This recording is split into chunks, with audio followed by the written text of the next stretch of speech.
જો તમને છાતીમાં બળતરા હોય એટલે કે એસિડ રિફ્લક્સ ડિસીઝ હોય તો એની સારવાર કઈ રીતે કરવામાં આવે એ બાબતમાં ચર્ચા કરીએ.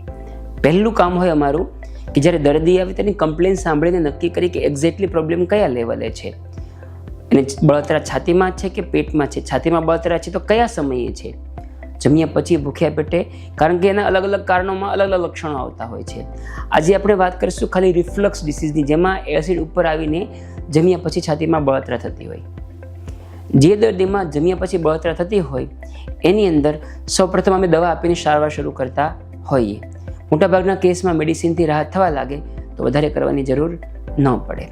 જો તકલીફ સતત રહેતી હોય તો પછીનું સ્ટેપ આવે એન્ડોસ્કોપી. એમાં મોઢામાં દૂરબીન નાખી અને આપણે જોઈએ કે અન્નનળી અને જઠરની વચ્ચે એક વાલ્વ છે જે ઢીલો છે, જે એસિડને ઉપર આવવા દે છે, એ વાલ્વ કેટલો લૂઝ છે.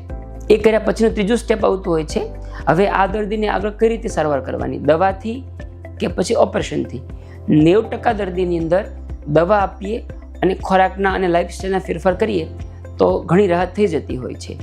ખાલી 10% દર્દીમાં જ એવું થાય કે દવા આપવાથી દર્દીને સારું લાગે અને બંધ કરો એટલે તકલીફ ફરીવાર થાય. તો એવા કેસમાં ઓપરેશનની જરૂર પડી શકે. એ ઓપરેશન દરમિયાન અમે નાભી પાસે એક નાનકડો હોલ પાડતા હોઈએ, એમાંથી અંદર કેમેરો ઉતારીએ પેટની અંદર અને બીજા 3 કે 4 નાના હોલ પાડી અને અન્નનળી અને જઠર વચ્ચેનો જે વાલ્વ હોય એના મસલ્સની રિંગને નોર્મલ બનાવી દેતા હોઈએ છીએ. એને ફંડોપ્લાઇકેશન કહેવામાં આવે છે.